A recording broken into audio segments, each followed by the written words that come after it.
Reconditioned Hyundai HAT12 air circuit breaker. For testing, we add 220 volt AC power supply. At first, we trip the breaker manually.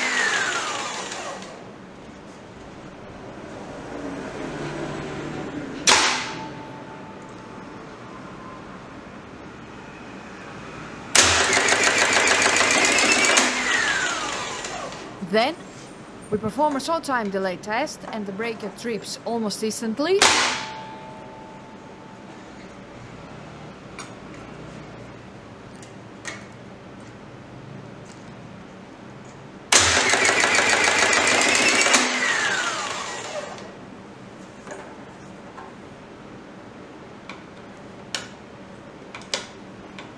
And lastly, we perform a long time delay test, and after about 20 seconds, the breaker trips.